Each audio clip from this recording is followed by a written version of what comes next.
estamos, a ver si ahorita se unen algunos más. Pero bueno, seguimos en estos domingos después de la resurrección, reflexionando sobre esto de la comunidad que nace de la cruz. Y lo que hemos estado viendo un poco es las comunidades que surgen, como en el libro de los Hechos, en los años después de la resurrección de Jesús, ¿no? Y hemos trabajado mucho, bueno, no solamente en estas semanas, sino antes, esta idea de la comunidad alternativa, ¿no? Que las comunidades donde hay este compromiso con estos valores, con estas formas de ser y pensar, que distinguen la comunidad cristiana de otras comunidades por sus énfasis en el compromiso de todos, el amor, la justicia, la compasión, la solidaridad, o sea, todos estos, a veces se maneja esto de los valores del reino, ¿no? Que predomina, ¿no? Entonces, también hemos visto que fueron como los esfuerzos de Jesús por establecer esta clase de comunidad, lo que lleva al conflicto con las autoridades y que la cruz fue la consecuencia, ¿no? De esta labor de Jesús a favor de la formación de estas comunidades, porque esas autoridades quieren silenciar a Jesús, ven tanto a Jesús como a estas comunidades como una amenaza para sus intereses, ¿no? Pero que la cruz se da porque Jesús, en lugar de desistir frente a esas amenazas, sigue fiel, sigue adelante en sus esfuerzos por establecer esa comunidad alternativa, y el precio que paga por ello, pues, es su muerte en la cruz a manos de estas autoridades, ¿no? Entonces decimos que gracias a la fidelidad de Jesús hasta la muerte, a esta tarea de formar esta comunidad de comunidades, podríamos decir, llegan a ser realidad, ¿no? Ahora, lo que quería trabajar un poquito hoy y también la próxima semana es esta cuestión de que en un principio todos los que llegan a formar parte de esta comunidad son judíos, igual que Jesús, igual que sus discípulos, y como son judíos, pues siguen viviendo como judíos, guardando toda su ley, observando mandamientos como el del día de reposo, los alimentos, y bueno, todas estas cosas que hoy día la mayoría de los biblistas, esto ha cambiado en los últimos años, insisten que Jesús sin duda también cumplía la ley, también Pablo, esta idea de que la ley queda como abolida y todo eso, no era verdad para los creyentes judíos. Y tenemos evidencias de esto también en el Nuevo Testamento, ¿no? De que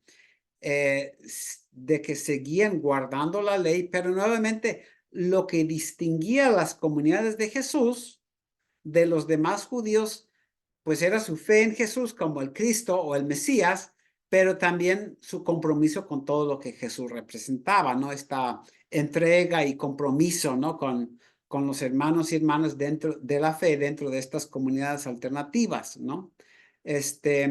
O sea, como que guardaban la ley, pero decían que había que ir más allá de esa ley, no simplemente guardar la ley, sino entregarse, amar al prójimo, practicar pues estos valores que también están en la ley, pero de la misma forma que Jesús, que había dado su vida inclusive por los demás, o sea, un amor que se entrega como de manera más completa y total, ¿no?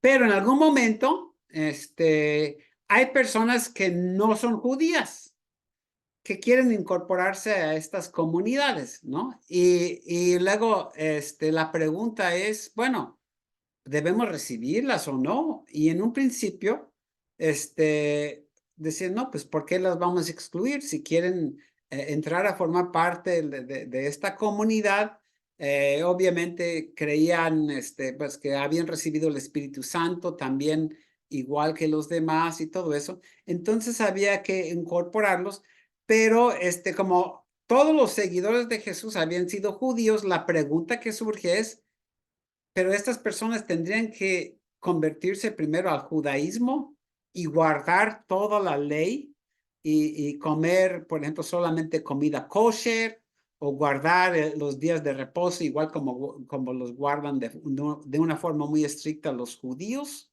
o inclusive de los varones someterse al rito de la circuncisión. Y aunque había algunos en la comunidad que decían, no, pues sí, pues eran en algún momento la minoría, y tenemos en el libro de los Hechos, también en las cartas de Pablo, vemos que dicen, no, no hay que exigir que estas personas se hagan judías, ¿no? Y para explicar esto nuevamente, puedo compartir estas imágenes que he venido compartiendo. Este, de por qué no se les pide estas cosas, ¿no?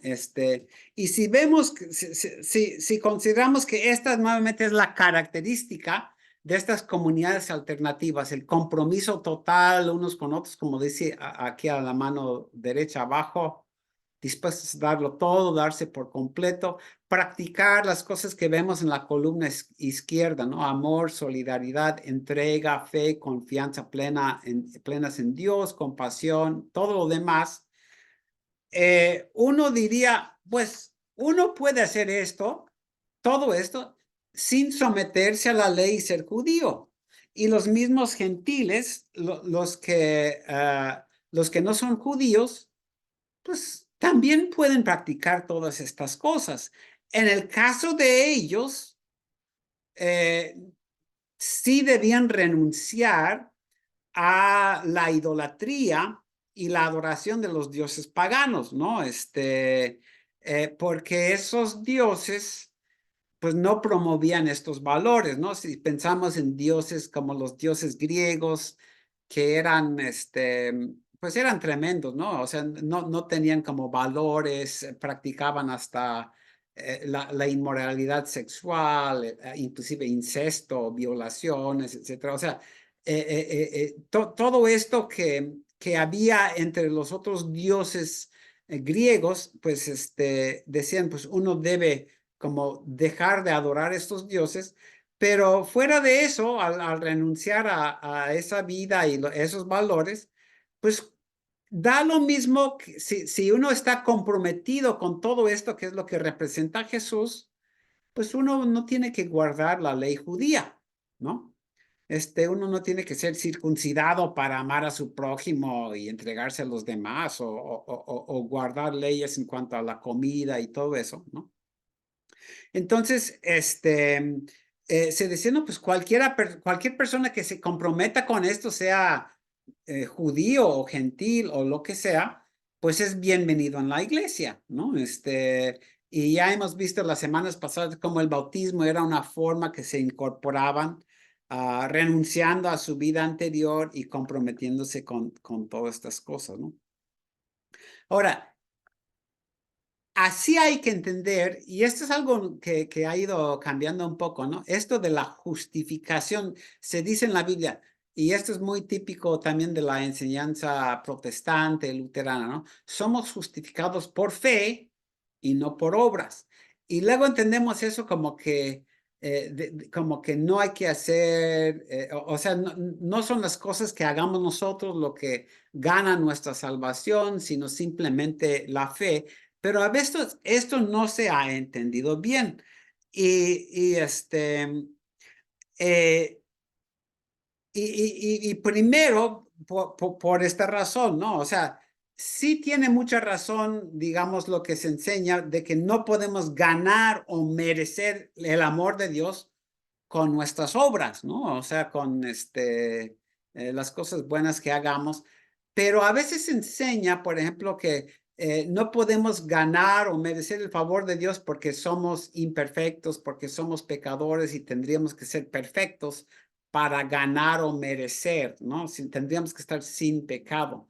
Pero esa explicación está mal porque más bien la razón por la cual no podemos ganar o merecer el amor de Dios es que es un regalo. Eso es lo que es la gracia, ¿no? Que viene de la misma palabra que gratis. O sea, algo regalado, algo gratuito, ¿no?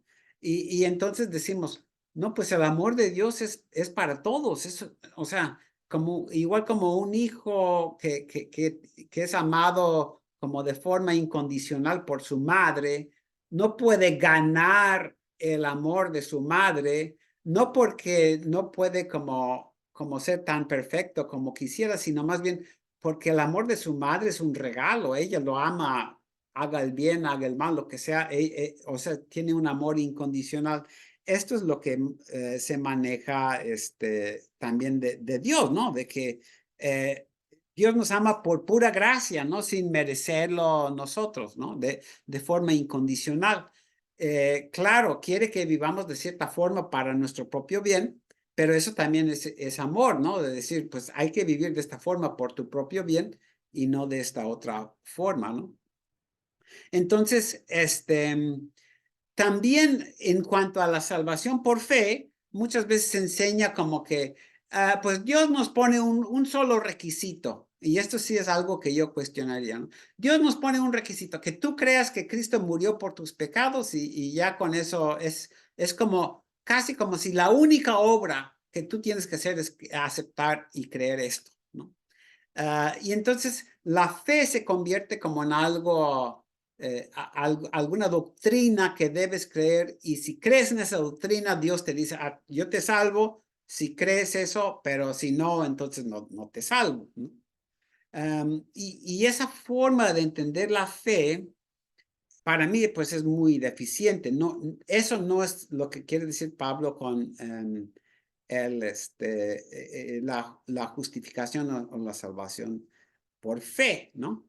Y más bien hay que entender la fe como plena confianza en Dios y en Jesús para poner todo, para poner la vida en sus manos, ¿no? Creer en Jesús como Señor significa seguirle y someterte a Él, ¿no? Entonces, bueno, vuelvo a voy a poner otra vez esta imagen, ¿no? De, ah, a ver, déjame quitar esto. Em, a ver. O sea, si volvemos esta imagen, perdón, tengo que quitar esto. Si volvemos esta imagen, ¿no? Tener fe en Jesús es lo mismo que practicar todo esto, ¿no? Y practicamos todo esto no porque de esta forma vamos a ganarnos nuestra salvación o ganarnos el favor de Dios, porque ese favor no es nuestro, digo, ya es nuestro, pero creer en Jesús es practicar todo esto. Si yo confieso a Jesús como mi Señor, pues mi Señor es el que me dice, pues por tu propio bien quiero que practiques todo esto, ¿no? Entonces, eso es lo que, cuando Pablo enseña que somos salvos por fe, ¿no? Eso es lo que quiere decir, o sea, y no por obras, no por obras de la ley, ¿no? De que no es seguir el mandamiento acerca de la circuncisión, el guardar el día de reposo, todo eso. Eso no es lo que nos salva, sino la fe, pero la fe, como aquí dice, fe y confianza plena, ¿no? O sea, si yo confío plenamente en Jesucristo y le sigo, eso es la fe, pero seguirle y confiar en Él es vivir de la forma que Él quiere para mi propio bien, ¿no? Practicando todo esto. Y si Dios quiere que vivamos en todas estas cosas, no es como para complacerle a Él sencillamente o para ganar su favor, mucho menos, ¿no? Sino porque Dios nos dice, pues solamente si practicas todas estas cosas y evitas las cosas contrarias, solamente así vas a estar bien en tu vida, ¿no? Solamente así, vas a poder tener buenas relaciones con los demás, vas a, tener gozo y paz y esperanza en tu vida y todo esto. Entonces, la fe también es como es este compromiso, ¿no?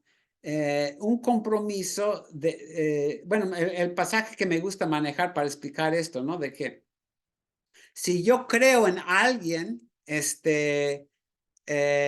yo confío en su palabra, ¿no? Hago todo lo que me pide esa persona. Entonces, creer en Jesús y tener fe en Él significa comprometerte a seguirle en todo. Entonces, bueno, luego me gusta citar este versículo que dice Jesús, ¿por qué me llaman Señor, Señor y no hagan lo que yo digo? O sea, si yo digo a Jesús, mi Señor, pues debo, o sea, para ser consecuentes, pues para hacer lo que Él diga, pero lo dice por mi propio bien, de que quiere que yo haga todo esto, que viva de esta forma, por mi bien, ¿no? Y si en verdad confío en Él, haré todo esto con gusto y alegría, ¿no? No por obligación, sino diciendo, pues esto es lo que me conviene vivir de esta forma y evitar las cosas contrarias, ¿no? Entonces, como hemos visto las últimas semanas, en la época del Nuevo Testamento, cuando una persona era bautizada, se entendía eso en términos de renunciar a su vida anterior para comprometerse con todo esto, ¿no? Y así convertirse en una nueva persona, ¿no? Viviendo como parte de esta comunidad alternativa, esta comunidad de creyentes donde todos se comprometían a amar y apoyar a todos los demás y buscar su bienestar junto con el suyo propio. Ahora, lo que quiero enfatizar es esto, ¿no? Ser salvo significa experimentar todo esto en tu vida, ¿no? Gozar del bienestar, ¿no? Llenando tu vida de todas estas cosas y evitando las cosas contrarias, ¿no? Amando a los demás, también siendo amado por ellos y ellas dentro de esta comunidad. Eso es lo que se entiende por salvación, ¿no? Y entonces, cuando se dice que la salvación es por fe, se entiende, pues, si tú confías en Jesús y vives de esta forma, vas a experimentar todo esto, ¿no? Y si entendemos esto, por ejemplo, hay este pasaje de Romanos donde Pablo dice, si crees que con tu boca que Jesús es Señor, bueno, no me acuerdo ahorita las palabras exactas, ¿no? Pero si esto lo crees en tu corazón y lo confiesas en tu boca, serás salvo, ¿no? Y entendemos eso simplemente, a veces lo entendemos como un requisito de que tú tienes que creer como cierta doctrina y si crees esa doctrina, Dios te va a dejar entrar al cielo. Pero el significado original de eso para mí es que si tú crees en todo, con todo tu corazón que Jesús es Señor, pues serás salvo en el sentido de llenar tu vida de todo esto, tanto en este mundo como en el mundo venidero, ¿no? Porque esa fe te llevará a vivir de esta forma y así vas a experimentar la salvación, ¿no? Entonces, no es simplemente la fe en sí lo que salva, sino la forma de vida que resulta de creer y confiar en Jesús y en Dios. O también si tomamos este pasaje que dice, el que cree es bautizado será salvo, ¿no? Muchas veces entendemos eso así como que, pues Dios te pone estos dos requisitos para admitirte al cielo, ¿no? Tienes que creer y ser bautizado, inclusive a veces dicen, de esta forma, tienes que ser bautizado, no sé, por inmersión o como adulto o X cosa, ¿no?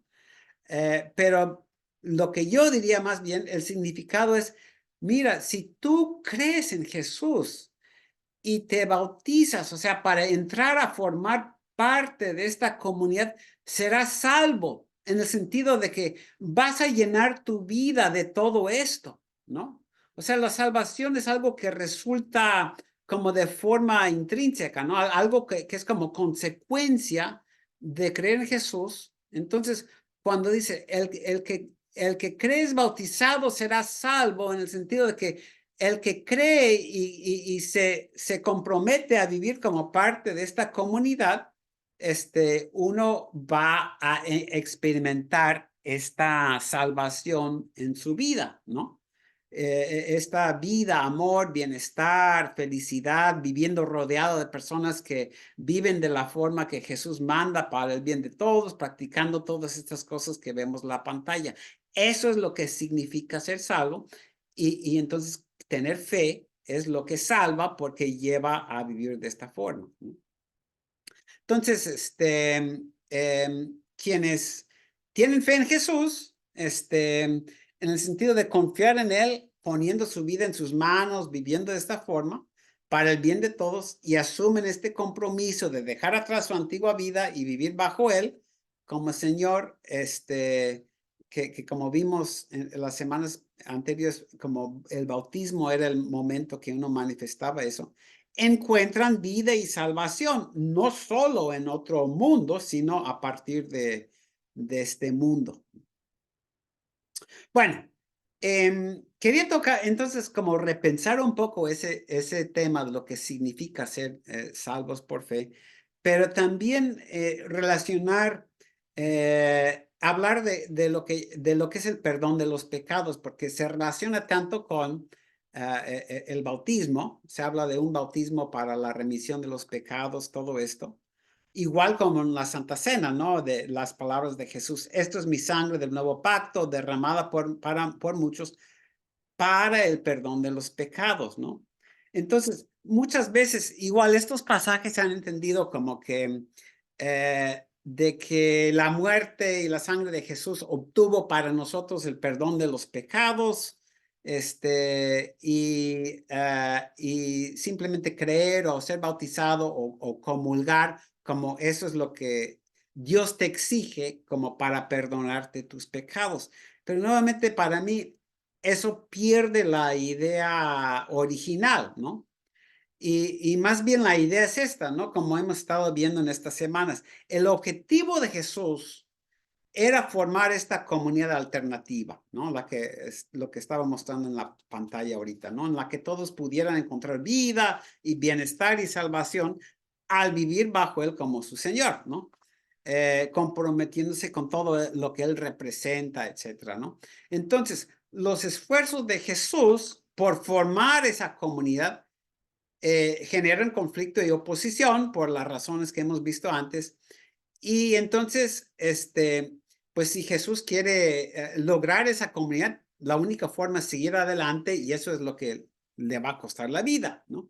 Pero gracias, bueno, esto lo voy a representar otra vez con estos, estos dibujos, ¿no?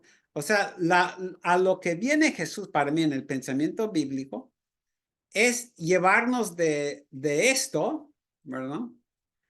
Llevarnos de esto, de pecados y todo esto, a esta comunidad alternativa, ¿no?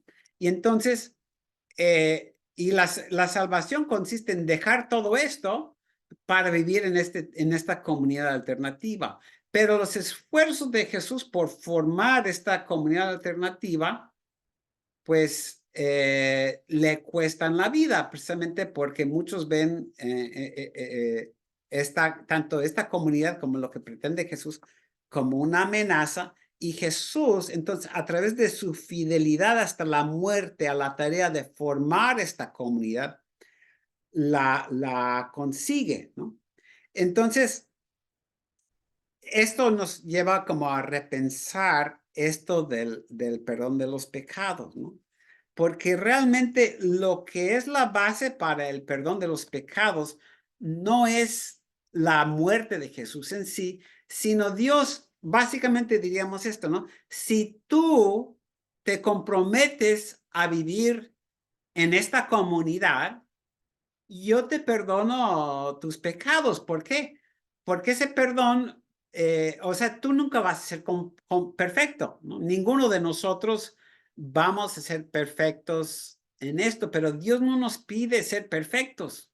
Dios nos pide, por nuestro propio bien, nuestra propia felicidad, este compromiso que, como digo, en algunos momentos vamos a fallar, pero no porque queramos fallar, etcétera, sino simplemente así sucede. Y es como si, entonces, si Dios dijera: si ustedes sigan a mi hijo, viviendo bajo él como su Señor, como tengo aquí, ¿no? Para encontrar en él ese bienestar y felicidad y todas estas cosas que quiero para ustedes y que Dios quiere también para todo el mundo. Si ustedes se comprometen a eso, pues yo les perdono. Todo su pasado, no importa lo que hayan hecho en el pasado, eso queda como borrado, porque esto es lo que quiero por tu propio bien. Quiero que vivas bajo Jesús de esta forma, ¿no? Y mientras tú sigas viviendo aquí, en esta comunidad, aunque a veces caigas, aunque a veces tropiezas, aunque pues a veces no cumples bien con ese compromiso, pero yo, o sea, mientras sigas con ese compromiso, yo te sigo perdonando, ¿no? Yo te perdono lo que hagas porque ese perdón va a ser como algo constructivo, porque Dios dice, pues yo te perdono porque sé que tú, pues quieres, si quieres vivir así, o sea, no es como por obligación, ¿no? Entonces, la idea no es que Jesús haya como aplacado la ira de Dios en su muerte o algo así, esa no es la idea, o que he sufrido nuestro castigo en su lugar, sino, o sea, eso no es lo que nos consigue el perdón, sino el hecho de que estamos viviendo en esta comunidad, ¿no? Y ahora, volviendo a esto de la última cena, de lo que dice Jesús, ¿no? Cuando dice, esto es mi sangre del nuevo pacto, derramada por muchos para el perdón de los pecados. O sea, lo que quiere decir no es que su muerte en sí consigue el perdón de nuestros pecados, sino que este es el nuevo pacto, ¿no? El nuevo pacto es vivir bajo Jesús, viviendo en todas estas cosas, amor, solidaridad, entrega, todo esto. O sea, es como plasmar de forma visual. Esto es lo que significa vivir en el nuevo pacto, ¿sí? Y cuando dice, entonces, esto es mi sangre del nuevo pacto, o sea, la idea es de que a través de su muerte logra como establecer este nuevo pacto, esta comunidad, ¿no? Entonces no es su muerte en sí lo que consigue el perdón, sino a través de su muerte, podríamos decir, genera esta comunidad en la que todos pueden obtener el perdón de los pecados viviendo bajo Jesús como su Señor, ¿no?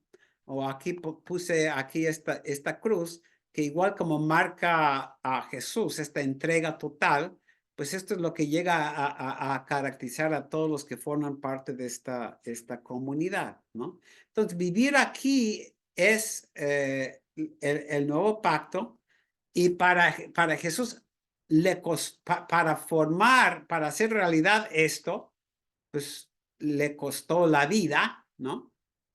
Porque si se hubiera detenido, si no hubiera entregado su vida, si frente a las amenazas de muerte y todo eso se hubiera echado para atrás, pues esta comunidad no se habría hecho realidad porque hubiera dejado de tratar de formarlo, ¿no?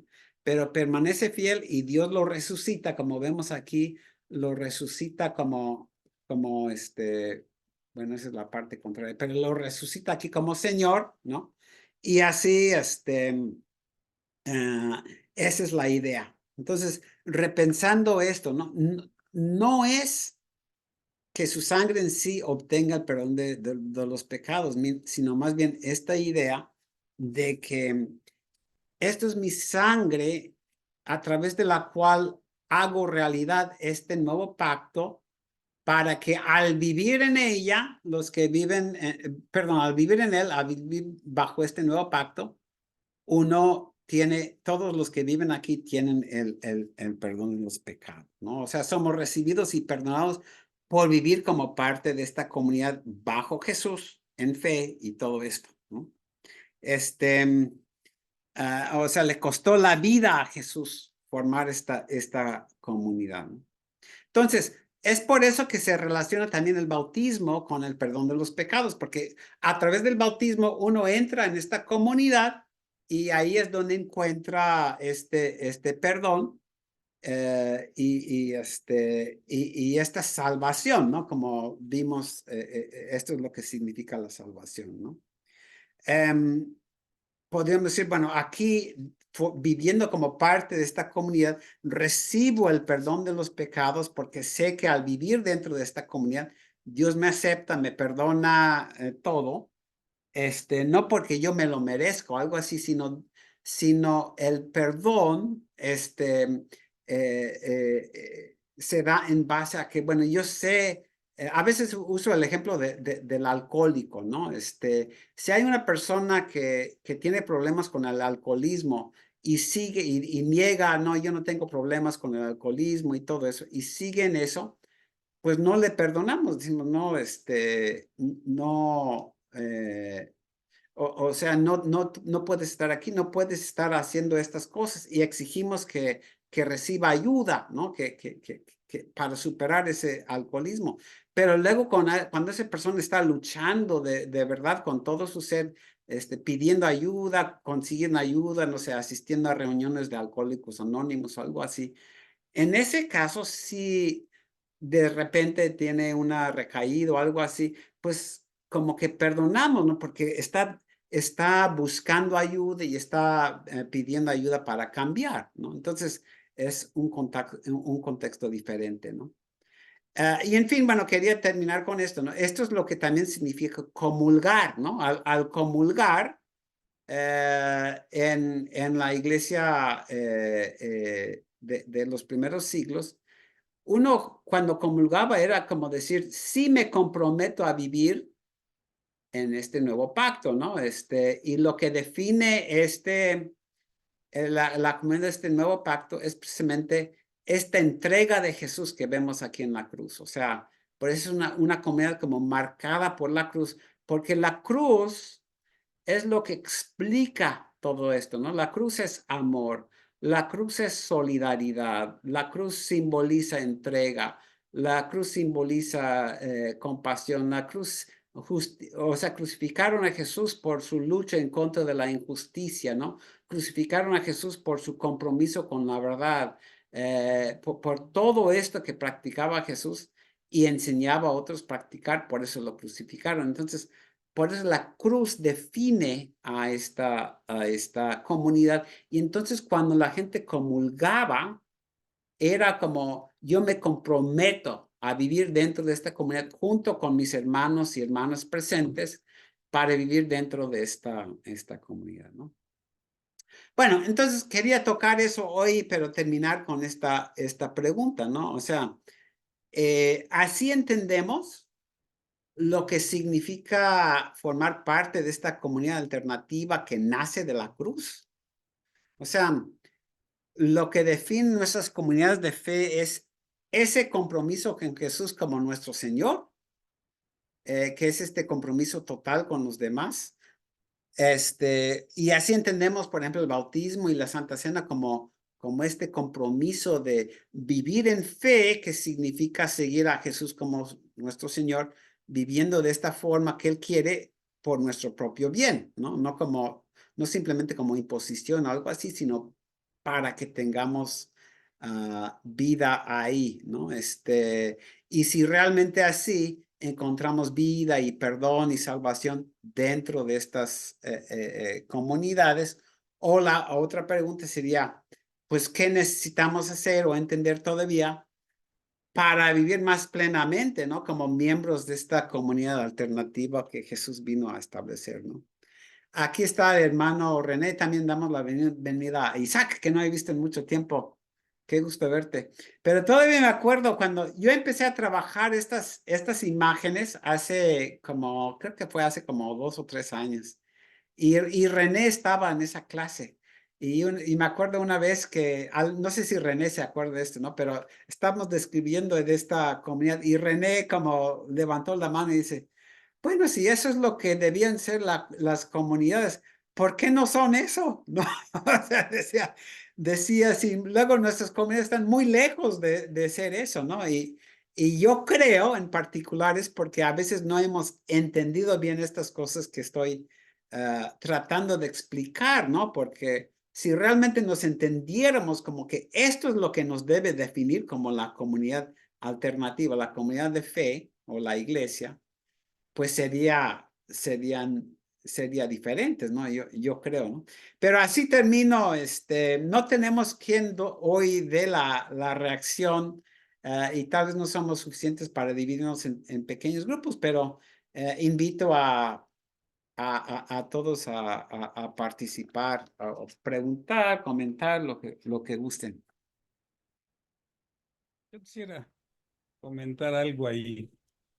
Yo sé que usted, hermano David, como profesor David, luterano, es muy paulista y tiene que hacer malabares para poder explicar esto que nos dice la comunidad alternativa con Pablo. Pero si lo explica con Jesús, creo que es mucho más sencillo. Jesús casi siempre habló, no hablaba de exacta salvación, como Pablo lo dice, pero para Jesús sí era mucho, ¿qué haces? El hacer. Al joven rico le pregunta, o el rico le pregunta que si ha cumplido con los mandamientos, si los ha cumplido todos.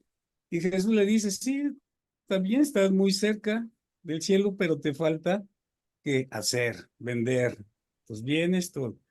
En el capítulo 25 de Mateo, igual Jesús le dice, hace la parábola de estos siervos que le dieron de comer, le dieron lo vistieron, etcétera. Y Jesús les dice, todo lo hicieron, si lo hicieron a uno de estos pequeños, me lo hicieron a mí. Entonces pasen al reino. Entonces, si nosotros leemos los evangelios, es hacer, no es solo creer, sino es hacer y hacer. Pero pues muchas veces yo creo, malinterpretado a Pablo en la justificación por la fe y no hacemos nada, ¿no? Más que pensamos que es solo creer con nuestra mente y con eso es suficiente. Pero con Jesús, ¿no? Cuando va a la casa de Saqueo y Saqueo le dice, voy a dar la mitad de mis bienes a los que les he defraudado o robado. Entonces, Jesús inmediatamente dice, ha llegado la salvación a esta casa. Cuando Saqueo va a hacer algo, no solo creer, sino hacer. Entonces, pienso que es lo que hemos olvidado, ¿no? Los cristianos y hemos malinterpretado a Pablo y nos hemos quedado pasivos en muchas de estas cosas de las que nos pone ahí usted en esa ilustración del amor, de todas estas cosas que tenemos, que debíamos de hacer naturalmente cuando llegamos a Cristo. Debía de salir de nosotros hacer todo eso, pero nos hemos quedado solo con creer en doctrinas o en ciertos reglamentos que luego los pastores ponen. Eso es algo que quisiera decir, pero también tenía desde hace unas 3 semanas o 4 que pude contactar o conectarme. No pude hace 8 días, no sé, no supe cómo hacerlo y así, por eso no pude conectarme, pero quería preguntar, eh, Jesús, eh, ¿por qué lo matan a través de la cruz? Y creo yo, lo que él hace, lo acusan de blasfemo. Y la blasfemia, creo yo que el castigo era apedrearlo. ¿Por qué se les ocurre crucificar a Jesús y no apedrearlo de acuerdo a que ellos decían que había blasfemado, haciéndose Dios o haciéndose igual a Dios, etcétera? Como le pasó a Esteban, ¿no? Que también lo crucificaron. Entonces, esa sería una pregunta. Y había otra, pero ahorita no me acuerdo. Pero bueno, si puedo al recordarle, le comento. Entonces, yo creo que los evangelios nos hablan más de hacer Bueno, al participar. Ok. bueno, y lo que dices, René, es justamente lo que yo estoy tratando de argumentar, que Jesús y Pablo son lo mismo, pero lo que ha pasado precisamente es como tú decías, que entendemos a Pablo de una forma, o sea, lo que dice Pablo de justificación por fe es lo mismo que enseña Jesús, pero la entendemos mal, ¿no? Porque la fe es vivir, ¿no? La fe no es simplemente creer doctrinas, ¿no? Pero, o sea, lo que tú dices, volviendo a esto, ¿no? Todo esto es lo que enseña Jesús, ¿no? En el Sermón del Monte y todo. Esta es la comunidad que vino a ser Jesús y uno de los cambios que estoy proponiendo es que dejemos de pensar que Jesús vino como para salvar almas, para que puedan ir al cielo y su muerte fue necesaria para eso, y más bien entender Es a esto a que vino Jesús, a formar esta comunidad, ¿no? Pero, o sea, este fue su objetivo y sí tiene que ver con la salvación en el mundo venidero y todo esto, porque los que forman parte de esta comunidad, pues también en el futuro. Pero los ejemplos que citas del joven rico, por ejemplo, lo que Jesús le está diciendo al joven rico es, vende las cosas que tienes, pero no que eso te vaya a ganar algo así, sino ven a formar parte de esta comunidad y ya no vas a necesitar todo esto porque aquí en esta comunidad todos te van a cuidar, ¿no? O igual lo que mencionas de Mateo 25, de dar de comer a los demás, pues es simplemente lo que estamos viendo en la pantalla, o lo de saqueo también, ¿no? Esto es lo que es a esto que define, es esto que define a Jesús y define a sus seguidores, ¿no? Entonces, ahí es donde veo la continuidad y para mí Pablo enseña lo mismo, ¿no? Que esto es a esto a que vino Jesús. Ahora, esto de la forma, y me gustó mucho que dijiste, ha llegado la salvación a esta casa, ¿no? En el caso de Saqueo. ¿A qué quiere decir? A esta casa ha llegado todo esto, ¿no? Y esto es lo que es la salvación, ¿no? Y por eso la fe salva, porque la fe te lleva a vivir de esta forma, ¿no? Y vivir de esta forma es experimentar todo esto y esto es la salvación. Y eso es lo que yo creo que Pablo también enseña, pero como tú dices, lo hemos malinterpretado, con todas estas otras cosas. Ahora, en cuanto a la pregunta de la cruz, nuevamente, bueno, tal vez no podemos entrar mucho en esto ahorita, ¿no? Pero la idea de esto también, déjenme, a ver, quería compartir otra vez esto. La idea de la cruz, um, es esto, ¿no? De que el trabajo de Jesús para formar esta comunidad, ¿no? Genera, esto lo vimos en los primeros diálogos el septiembre pasado, genera oposición por parte de las autoridades judías, ¿no? Yo lo he explicado en otros momentos, aunque no mostré esto, pero, o sea, decir sí a todo esto significa decir no a todo esto. Y esto es lo que te mete en problemas. Y esto es lo que mete a Jesús en problemas con las autoridades, ¿no? Porque les echen cara, pues todo esto que vemos aquí, sus hipocresías, sus mentiras, su abuso, cómo abusan de los demás, cómo les roban a las viudas sus casas, cómo manipulan a la gente, o sea, todas sus injusticias y todo esto, ¿no? Entonces, lo que buscan entonces es silenciar a Jesús, ¿no?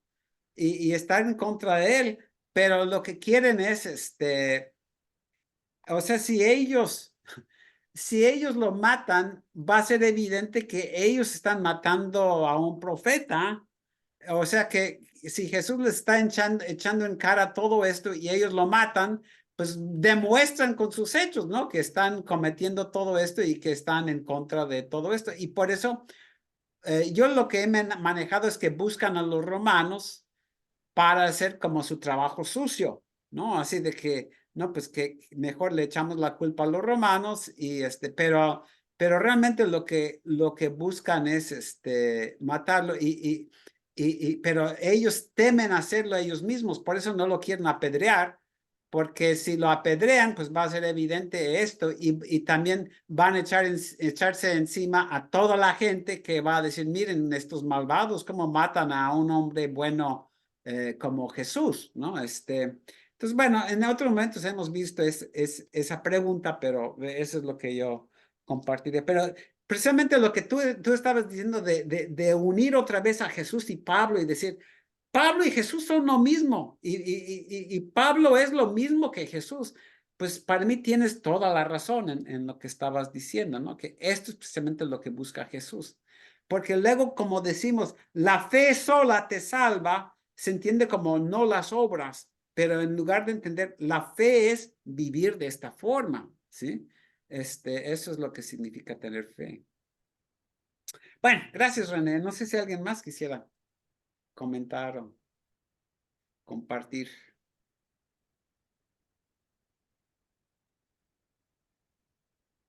Hola, hola. Adelante, Jaime. Yo creo que es interesante lo que has estado diciendo. Y yo creo que hay un problema realmente y creo que viene desde la comprensión doctrinal, ¿no? ¿Cómo lo entendemos? ¿Cómo entendemos la doctrina? Porque al final, creo que eso último que decía, si entendiéramos realmente, y a mí me gusta cuando tú dices voy a volver al dibujo, porque yo creo que exactamente eso es el ejemplo clave de qué es la salvación, sin ponerle otros, o sea, sin hacer una doctrina de la salvación, una soteriología, ¿no? ¿Verdad? Entonces yo creo que es esto. O sea, tenemos algo definido. Esto es lo que puede ser, sin mayores complicaciones. Pero de repente pareciera que le prestamos más atención, ¿verdad? Al tema doctrinal. Y entonces se hace ahí todo, bueno, toda la armonización esa de cómo se debe de creer, cómo debe de hacer, cómo se debe de proceder, y bueno, y todas las cosas esas. Pero yo creo que Jesús realmente, eh, Jesús nos plantea algo, hay que desprenderse, ¿verdad? Y nosotros, y creo que la iglesia cristiana está llamada a tomar distancia, a hacer un alto y desprenderse de la fe ciega fanática que nos ha complicado los últimos años, ¿verdad? Y yo creo que Jesús necesita, o sea, nos plantea que necesitamos tener una fe conectada con los otros, con el otro, con los demás. Y yo creo que por eso es que Jesús no pide ni santidad ni perfección. Dios no pide santidad ni perfección. Dios pide fidelidad. Y la fidelidad es a un proyecto que se llama Reino de Dios, no la iglesia. ¿Ya? Entonces, pero yo creo que le hemos puesto, se le ha prestado demasiada atención a todas las mediaciones que hemos planteado, que se han presentado en relación a lo que el Evangelio dice, a lo que Jesús propone y en relación a cómo se ha interpretado ese Evangelio y esas propuestas de Jesús.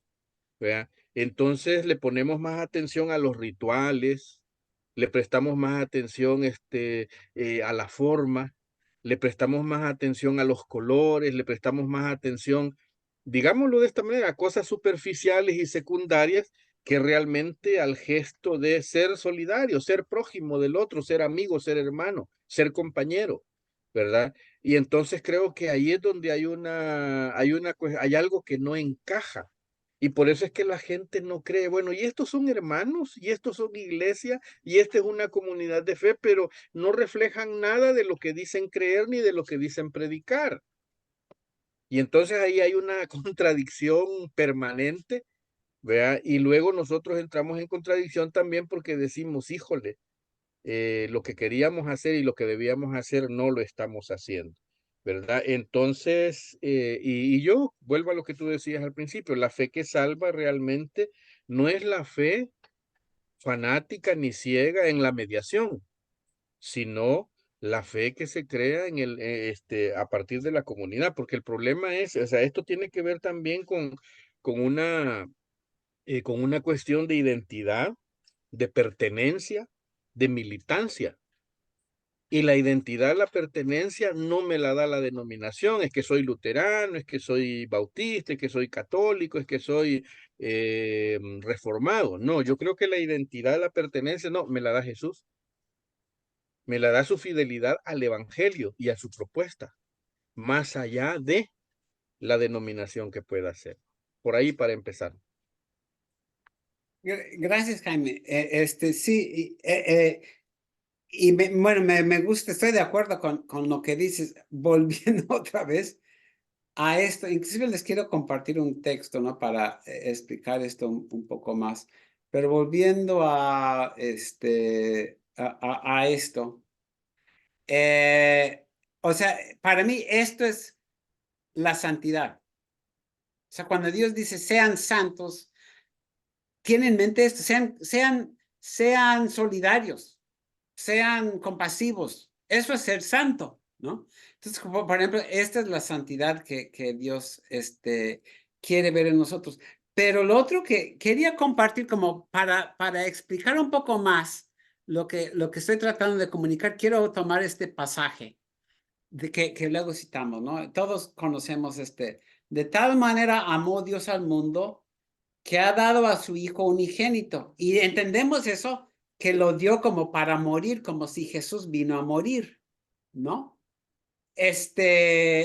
Pero no dice aquí, no habla de morir, sino ha dado a su Hijo unigénito para que todo aquel que no cree no se pierda, mas tenga vida eterna. Hay que entender que también lo que entendemos por vida eterna no es necesariamente lo que Juan está entendiendo aquí, pero porque no envió Dios a su Hijo al mundo para condenar al mundo, sino para que el mundo sea salvo por él. El que en él cree no es condenado, pero el que no cree ya ha sido condenado. Ahora, si lo explico esto en base a estos dibujos, volviendo a esto, ¿no? Vuelvo a esto, ¿no? De que tanto amó Dios al mundo que mandó a su Hijo para salvarnos de esto, ¿sí? Y el que cree en él no es condenado a vivir en esto, ¿no? No es condenado a vivir en esto, sino que es salvo en el sentido, bueno, igual como René dijo hace rato, ¿no? De lo de Saqueo. La salvación ha venido a esta casa, ¿no? Entonces, la idea es de que Dios envía a su Hijo no a morir, sino a llevarnos de esto a esto. Y el que cree en él es salvo, ¿no? Luego volviendo otra vez a este pasaje, ¿no? Dice, o sea, Dios no, lo que pretende no es condenar el mundo, ¿no? Sino salvarlo de esto, ¿no? Bueno, aquí lo tengo, de todas estas cosas, salvarnos de todo esto. Y no es su muerte en sí lo que nos salva, sino el incorporarnos a esta comunidad, ¿no? Y luego siguiendo con este pasaje, ¿no? Bueno, y también esto de vida eterna lo estaba comentando. O sea, la vida realmente eterna es esta, la vida que perdura para siempre, tanto en este mundo como el mundo venidero es ¿no? Esto es la vida eterna. Ahora, noten que aquí dice todo aquel que en él cree es salvo, no se va a perder. Nuevamente la idea sería esto. Todo el que cree en él experimenta esto, ¿no? Y ya no experimenta esto en su vida. Y entonces es salvo de todo esto el que cree en él. Y eso es lo que Dios quiere, salvarnos de todo esto, ¿no? Ahora, noten cómo sigue este pasaje que dice, y esta es la condenación, que la luz vino al mundo y los hombres amaron más las tinieblas que la luz, ¿sí? Y el que hace lo malo aborrece la luz, no viene a la luz para que sus obras, más el que practica la verdad viene a la luz. O sea, es nuevamente esto. Los hombres amaron más estas tinieblas, ¿no? Y Dios nos quiere salvar de esto, ¿no? Y por eso envió a su Hijo para salvarnos de esto y llevarnos a esto. Entonces, hay que repensar como muchos de estos pasajes y cuando dice, el que cree es bautizado es salvo, en el sentido, el que cree es bautizado, llega, o sea, se incorpora a esta comunidad, experimenta la salvación viviendo en todo esto y llenando su vida de cosas buenas y salvándose de todas estas cosas destructivas, ¿no? Que nos hacen tanto mal, ¿no? Entonces, como que sí es repensar muchos de estos pasajes. Creo que Isaac también había querido comentar algo. Sí, hola, hola. Sí, un poquito. Bueno, es que tengo varios pensamientos, pero a ver si los puedo ordenar. Estaba yo pensando en que No sé si estarás de acuerdo o estará, hermano, de acuerdo conmigo los demás, pero creo que uno de los puntos donde batallamos mucho como iglesia es en que hemos sido por tal vez por muchos años acostumbrado, bueno, hemos tenido la influencia muy occidental y muy gringa de simplificar y de seguir ciertas, ¿no? Paso uno, dos, tres y cuatro, ¿no? Y eso nos ha llevado a también esta concepción, creo yo que es desde un punto mm, como imperialista, ¿no? De el afán tal vez de o la ser ferviente en querer compartir esta nueva noticia, estas buenas nuevas, ¿no? Pero de otra manera también, o por otro lado también esta como intención imperialista de que todo mundo tenga que creer lo que nosotros creemos, ¿no? Nos ha llevado, creo, justo a donde estamos, ¿no? Donde, donde entonces tenemos un montón de cristianos, ¿no? Millones de cristianos que solo se reflejan en pues, los domingos, ¿no? O en el día de la reunión y que en realidad no hay ningún cambio, porque creo yo que nos hemos enfocado y no sé si esto es propio de este siglo o de estos últimos 2 siglos, ¿no? Pero nos hemos enfocado demasiado en creer la doctrina y no en ser, ¿no? O sea, creo yo que el punto de cuando yo me enfoco en ser, entonces trae como resultado todo ese circulito que usted nos puso, ¿no? Pero nos hemos enfocado en cuestiones mentales, ¿no? En decir, pues yo, por ejemplo, la fe la creo que le hemos reducido a un pensamiento, ¿no? A una acción completamente, cerebral, ideática, no sé, pues yo creo que existe Dios y ya eso es tener fe, y cuando, pues, en la Biblia eso no ocurre, ¿no? Entonces creo que por un lado, creo que esa influencia tan grande, tan fuerte que tuvimos del mundo occidental dañó, o pues no dañó, tal vez trae como resultado esto que estamos viviendo, ¿no? Por otro lado, estaba yo pensando, tengo una pregunta, es que son varias ¿Está cosas, bien? pero una pregunta, yo tenía o yo creo que hemos confundido dos cosas como cristianos, una el perdón y otra el arrepentimiento. Creo yo que son cosas diferentes y que la Biblia las trata como diferentes, ¿no? Creo que el perdón posibilita la relación, pero no la da, ¿no? Es decir, para que yo pueda acercarme a cualquier persona que tengo algún conflicto, primero necesito ser perdonado por esa persona, porque si no existe una barrera, un muro ahí que no me permite relacionarme, ¿no? Y el arrepentimiento, bueno, entonces cuando ocurre el perdón se quita esta barrera que yo creo que es muy bien ilustrada ahí en los evangelios cuando habla de que el velo se desgarra, ¿no? Y entonces existe como esta posibilidad para todo el mundo de acercarse libremente a Dios, ¿no? Pero por otro lado está el arrepentimiento, es decir, ya está la puerta abierta, ya existe el perdón, ya no hay ninguna barrera, pero ahora el arrepentimiento me hace a mí voltearme y decir, si quiero relacionarme, ¿no? Es decir, la puerta está abierta, pero yo puedo seguir lejos, ¿no? A menos que entonces me arrepienta o ocurre un arrepentimiento, entonces yo giro 180 grados y camino hacia esa posibilidad de relación, que creo que es donde ocurre esta cosa.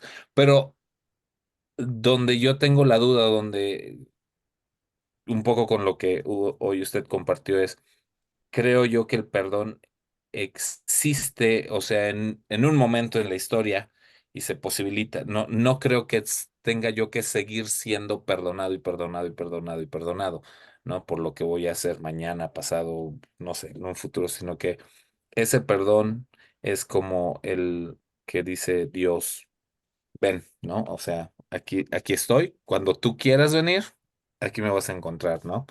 No sé, entonces, y tenía otro punto, pero ya se me fue, pero cuando me Bueno, lo... mientras te vas acordando, nuevamente me gusta, es que se me ha como facilitado más usar estos dibujos, ¿no? Entonces, Ujú, pongo lo mismo para reaccionar lo que acabo de decir, ¿no? De que, o sea, lo que Dios quiere para todo el mundo es llenar su vida de esto, ¿no? ujú, Y que ya no haya esto en el mundo, que ya no haya esto en tu vida, ¿no? Y entonces, si Dios quiere que creas en Jesús, es para que sea esta tu vida y no esto, ¿no? O sea, por tu ujú, propio bien. Y entonces, claro. o sea, porque eso es lo que estoy cuestionando, de que la salvación es simplemente que Dios te deje entrar al cielo, ¿no? O sea, y esa es la predicación, como tú dices, que luego nos ha venido aquí, bueno, para mí es como muy imperialista esa forma de pensar la fe, pero ser salvo es ser salvo de todo esto que vemos en la Ujú, pantalla y vivir en esto. Ahora, yo como creyente, yo quiero esto para todo el mundo, que ujú, tengan su vida llena de estas cosas y que no tenga estas cosas en su vida, ¿no? Y si yo quiero que la gente crea en Jesús y siga a Jesús, es porque van a encontrar esto y ya no van a vivir en esto. Y eso es lo que va a ser, como podríamos decir, la salvación. Lo triste es, número uno, que muchas iglesias más bien dicen, en muchas iglesias lo que encuentran es, en lugar de aquí un no, un sí, y en lugar de un sí aquí lo que encuentran es un no, o sea que la iglesia no es esto, ¿no? Y ven como mucha hipocresía y todo eso. Pero en principio, ¿por qué me va a dar vergüenza o pena decirle a todo el mundo, esto es lo que quiero para tu vida? Quiero que tengas todo esto en tu vida y por eso quiero que sigas a Jesús, no por mí o no para complacer a Dios. O sea, lo que le complace a Dios es que tú llenes tu vida de estas cosas, ¿no? Ahora, lo otro que dices de lo que yo cuestiono esto de la puerta abierta para usar tu frase, o sea, ujú, Dios siempre está dispuesto a recibirnos. No era necesaria la muerte de Jesús para que nos acepte, pero el obstáculo es esto, ¿no? Y aquí es donde me gustaría explicar lo del perdón con esto, ¿no? Si alguien vive en todas estas cosas, ¿verdad? Yo siempre manejo que hay dos formas de entender el perdón. Una forma es de que si alguien practica todo esto y dice sí en lugar de no, pues lo debo perdonar en el sentido de no guardarle rencor, no buscar hacerle maldad, no odiarlo, no buscar venganza, o sea, en ese sentido, perdonar. Pero en otro sentido, siempre me ha llamado la atención que el pasaje de Pedro cuando le dice, ¿cuántas veces debo perdonar a mi hermano? Y Jesús dice 70 veces 7. Bueno, yo lo entiendo eso en términos de que uno no debe guardarle rencor, buscar venganza, etcétera, cuando la gente vive en esto. Pero ese pasaje en Mateo 18 viene justo después del pasaje donde Jesús dice, si tu hermano peca contra ti, ve, habla con él, y si no lo reconoce, ve con la iglesia, y dice, y si nada funciona, tenlo por gentil y publicano, ¿no? Que es no perdonarle en este sentido, ¿no? Entonces, una persona que está viviendo en todas estas cosas y en lugar de un no aquí poner un sí, sería no perdonar, ¿no? Así como también lo que sigue después de ahí es la parábola del hombre que fue perdonado una gran deuda al final de Mateo 18 y salió con otro, y no quiso perdonarle. Y ahí al rey ya no le perdona, dice, no, aquí para él ya no hay perdón, sino échenlo a la cárcel, ¿no? Entonces, perdonar a alguien cuando está viviendo en todas estas cosas no es hacerle ningún favor. Es más bien decir, pues sigue adelante con todo esto y yo te perdono. Entonces, por eso digo que hay dos sentidos de perdón y lo que se busca entonces es arrepentimiento, que arrepentimiento sería, esto lo vimos el otro día, sería precisamente decir no a estas cosas y decir sí a todo esto. Esto es lo que quiere decir el arrepentimiento, ¿no? No es sentir remordimiento simplemente, algo así, sino decir, ya no voy a vivir en esto y más bien voy a vivir en esto. Y eso es lo que Dios quiere como para nuestro propio bien, ¿no? Entonces,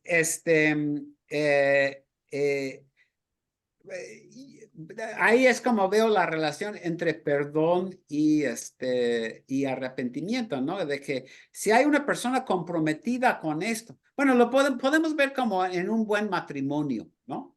En un buen matrimonio, pues de vez en cuando, pues hay algo de esto, ninguno de nosotros en nuestra relación de pareja es, perfecta, caemos en estas cosas, pero nuestro compromiso es pues queremos decir no a esto y decir sí a todo esto.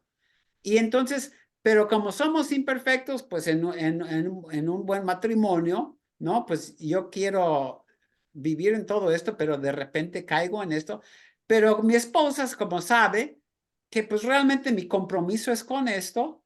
Y si yo reconozco, oye, pues hice esto, dije una mentira o hice esta maldad o X cosa, ¿no? Fui muy egoísta, perdóname. Y ella si dice, si ella ve que pues en realidad yo voy a seguir en todas estas cosas, me va a decir, no, pues no te perdono porque no estás arrepentido. O sea, tú dices que sientes mucho haber mentido, pero me sigues mintiendo y siempre me mientes y en realidad no estás diciendo no a todo esto. Pero si ella dice, no, pues sí, yo sé que tú no quieres mentirme, no quieres engañarme, no quieres ser egoísta, etcétera. Entonces sí, y sé que estás comprometido con todo esto, entonces me va a decir, no, pues sí, sí te perdono, ¿no? Entonces es lo mismo con Dios, eso es lo que quería manejar. No sé si eso como responde un poco a lo que estabas diciendo. Creo que Jaime Sí. también bueno, Jaime, luego volvemos a Isaac, tal vez. No, está bien, digo, sí, sí respondió un poco la pregunta. Ok. Yo creo que volviendo al tema este que estamos tratando, si ustedes recuerdan, yo creo que Pedro y los discípulos, luego de estar escondidos, ¿verdad? Yo creo que ellos entendieron qué fue lo que pasó con el Jesús resucitado, pero creo que la preocupación era, ¿y ahora qué? Porque era, ¿qué significa estar del lado correcto? Porque cuando ellos se reunían en el templo y siguieron usando el templo y la sinagoga, hasta después que hay un cambio, van a las casas, ¿verdad? Entonces pongámosle atención a eso. Luego, yo creo que volviendo al tema, arrepentimiento, perdón, que mencionaba Isaac, también, por ejemplo, cuando Pedro llega a casa de Cornelio, Pedro llega, yo entiendo a Jesús y conozco a Jesús, pero el único fundamento que yo tengo es mi religión judía, es la ley. Y él dice, varones hermanos, sepan ustedes que un judío no puede entrar a la casa de un pecador, de un perverso, de un malvado, de un sinvergüenza. Pero veo que Dios no hace acepción de personas. ¿Ya? Entonces, ahí hay un juego interesante. ¿Ya? Y curiosamente, yo creo que el Espíritu Santo juega una cosa impresionante porque al final resulta que esta casa de Cornelio con toda su gente que está ahí, al final, después de escuchar el discurso de Pedro, ellos también reciben el Espíritu Santo y hablan en lenguas. Y Pedro no sabe cómo entender ese fenómeno. ¿Cómo es que a estos que no son religiosos, que no son prosélitos, no son judíos, también reciben lo mismo? Si esto es pertenencia nuestra. Y entonces, ¿cómo va a ser de ellos? Y ese es el gran conflicto que le genera a Pedro. Y más adelante el Concilio de Jerusalén en el capítulo 15, donde dicen, miren, no les pongamos más camisas de fuerza, sino ayudémosles a entender algunas cosas. Entonces yo creo que también, y vuelvo en eso, o sea,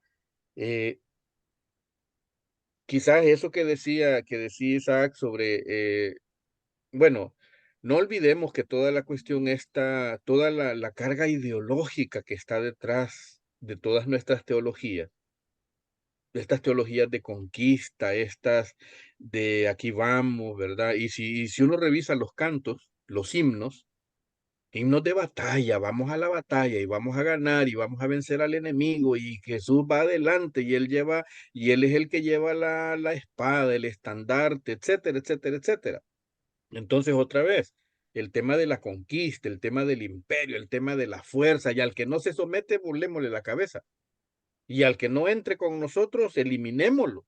Y el que no se meta dentro de este esquema, no cabe, ¿verdad? Y entonces yo creo que esa dinámica es la que nos ha estado complicando. Y es lo que decía al principio yo, necesitamos hacer un alto, ¿verdad? Y comenzar a entender la cosa de otra manera. Necesitamos volver a lo sencillo, a lo elemental, a lo práctico, a lo que Jesús otra vez nos quiere enseñar y distanciarnos de alguna manera, ¿verdad? De estas doctrinas que aún, o sea, que lo que sucede es que ahora que las estamos tratando de entender, vemos que como que todavía hay algo que no estaba, ¿verdad? Como que hay algo que no estaba bien, pero que por aquí entonces yo creo que tenemos también la idea, o sea, necesitamos trabajar en esta idea de decir, bueno, hay que corregir el camino, porque también para mí el arrepentimiento tiene que ver con eso, enderezar el camino. Y no es buscar el camino correcto, sino el camino que más se acerque a lo que me lleva a hacer lo correcto, ¿verdad? Ajá. Me gustó mucho que metieras lo de Hechos, ¿no? ¿Qué es lo que Pedro le dice? Entiendo ahora que Dios no hace acepción de personas, sino toda persona que le teme y hace justicia, ¿no? Aquí tenemos aquí esta palabra, ¿no? Que hace justicia, Dios se agrada de esa persona, ¿no? Y luego viene el Espíritu Santo sobre Cornelio, ¿no? Y Pedro, o sea, la pregunta es, ¿y por qué Cornelio tendría que ser judío? Porque hasta ese tiempo la idea de Pedro y de los judíos era, pues, solamente los judíos van a vivir así, ningún gentil, como siguen otros dioses de otro tipo, no van a vivir así. Pero Cornelio puede también comprometerse a esto y no tiene que ser judío para hacerlo. Porque cualquier persona puede practicar estas cosas y también pues muy importante esto del derramamiento del Espíritu Santo, ¿no? Porque es algo que falta aquí en este dibujo, ¿no? Pero de que Jesús derrama su Espíritu Santo sobre estas personas y el hecho de que podamos vivir así es gracias a Jesús, pero también gracias al Espíritu Santo, como dice San Pablo en Romanos 5, ¿no? Que ha derramado el amor en nuestros corazones, el Espíritu que nos permite vivir en todo esto, el Espíritu que nos da dones, como 1 Corintios 12, ¿no? Para vivir en todo esto, ¿no? Entonces, eso en cuanto a lo que dice Jaime, o sea, creo que precisamente es esto, ¿no? De que Pedro se da cuenta, no, pues uno no tiene que ser judío para comprometerse a vivir en todo esto y al mismo tiempo para dejar todo esto otro, ¿no? Pero ahora lo otro que dices, Jaime, de la conquista y la lucha, o sea, luchar, esto es para mí lo novedoso de Jesús, ¿no? Luchar en contra de estas cosas no se hace con armas, o con la fuerza, con las conquistas, con la obligación, que es lo que pretenden muchos, ¿no? Vamos a luchar en contra de esto, ¿no? Matando o no sé, haciéndoles maldades o usando la violencia para imponer esto, porque precisamente esto, nadie te puede obligar a esto. Esto tiene que ser voluntario, ¿no? Nadie te puede decir que tienes que, o sea, si tú te comprometes con esto, tiene que ser porque quieras, no porque alguien te obliga. Igual si vas a dejar esto, pues no te pueden, o sea, te pueden controlar tu conducta, pero no de que realmente quieras vivir así, ¿no? Y entonces es repensar también nuestra misión, ¿no? Volviendo también a lo que decía Isaac, de generar comunidades de este tipo donde la gente encuentra esto, donde tienen espacios donde puedan abandonar todo esto, no por ser obligados por la fuerza o por la censura o por simplemente por las presiones, sino quiera, ¿no? Algo que aprecio mucho de Lutero es que decía, debemos odiar nuestro pecado, debemos odiar todas estas cosas, ¿no? Porque nos damos cuenta de que todo esto nos hace mucho daño y que la verdadera vida está aquí, ¿no? Entonces, muy interesante estos temas que ustedes están comentando.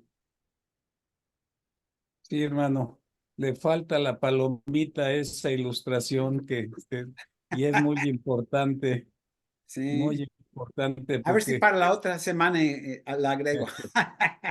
yo diría que es la clave para que nuestras iglesias se conviertan en comunidades de ese tipo. Porque Pablo, y ahí sí tenemos que ser muy paulinos, Pablo dice que el espíritu que levantó de los muertos a Jesús, ese mismo espíritu va a vivificar nuestras vidas para poder hacer todo eso, porque por nuestras fuerzas a veces es difícil tener todas esas características, pero el espíritu de nuestras vidas puede ayudarnos a ello. Una pregunta, a ver, no sé si dé tiempo. Sí, claro. Si por el texto que usó de cuántas veces debo perdonar a mi hermano, yo preguntaría, ¿necesita el hermano arrepentirse o yo necesito arrepentirme? Porque Jesús dice, hasta 70 veces tienes que perdonarlo. Alguien que tengo yo que perdonar 70 veces es que no se arrepiente de lo que ha hecho. Entonces, ¿necesitamos arrepentirnos para ser perdonados? Bueno, ahí es donde vuelvo al tema que he trabajado en otros momentos. Es que para mí hay dos cosas diferentes que llamamos perdón, ¿no? Ahora, perdonar, hay un sentido que vemos en Mateo 18, ahí, o también lo que el rey hace cuando perdona la gran deuda de este hombre. O sea, de no guardar rencor, de no buscar venganza, de no hacerle mal a otra persona, ¿no? Y en ese caso, para mí eso es lo que está diciendo Jesús cuando dice, no es 70 veces 7, sino, o sea, bueno, o sea, 70 veces 7, o sea, todas las veces uno debe perdonar en el sentido de no buscarle hacer mal. Si alguien me hace una maldad, yo no voy a tratar de hacerle mal, no voy a tratar de vengarme, no voy a guardarle rencor, o sea, en ese sentido siempre hay que perdonar. Pero al mismo tiempo, si alguien me está haciendo maldades y no se arrepiente y me está, no sé, haciendo cosas muy feas, ¿no? No es perdonar en el sentido de decir, sí, adelante, síguelo haciendo. En ese caso hay que decir, no, igual como Mateo 18, ¿por qué por qué Jesús le dice, ténganlo por gentil y publicano, ¿no? Yo lo he vivido en la iglesia, ¿no? De repente que hay personas que dicen, esta persona aquí es tóxica, esta persona está destruyendo nuestra congregación, está sembrando odio, veneno, envenenando las relaciones con sus chismes, con sus no sé qué. Y a mí me ha tocado en 2 o 3 ocasiones tener que decirle a esta persona, tú ya no eres bienvenido aquí, ¿sí? O sea, ya no puedes estar aquí porque estás haciendo mucho mal, ¿no? O igual en un matrimonio, ¿no? Si hay un esposo violento que está golpeando constantemente a la mujer, no es así. No, pues cada vez sí te perdono, pues va a seguir golpeando, ¿no? O sea, en ese sentido no hay que siempre perdonar, ¿no? Entonces, pero en otro sentido, sí, en lugar de, o sea, en el sentido de no guardarle rencor. Y por eso para mí es un poco confuso esto de hablar simplemente del perdón, porque creo que de repente estamos hablando de dos cosas muy diferentes, ¿no? Pero bueno, son las 9:30. Gracias a los que pudieron estar. No sé qué pasó ahora con Miguel Ángel y Hugo, los demás, pero pues seguimos con esto ¿Su esposa está ahí con usted? yo estoy en Estados Unidos ahorita, estoy en Oklahoma y ella acaba de regresar a casa, tuvo que llevar a su hermano hoy y por eso no pudo estar, pero Ok. les manda saludos y ahí para la próxima, ¿no? Entonces, bueno, ya respetamos la hora, ya son las 9:30 y nos vemos la próxima semana. Seguimos compartiendo la información. ¿Querías decir algo, Marta? Gracias. No, al contrario. Gracias como siempre. Ok, entonces nos vemos la próxima semana y tenemos 2 semanas antes de Pentecostés que vamos a seguir trabajando más o menos este tema y luego dentro de, bueno, este domingo dentro de otros 15 días es el día de Pentecostés que celebramos.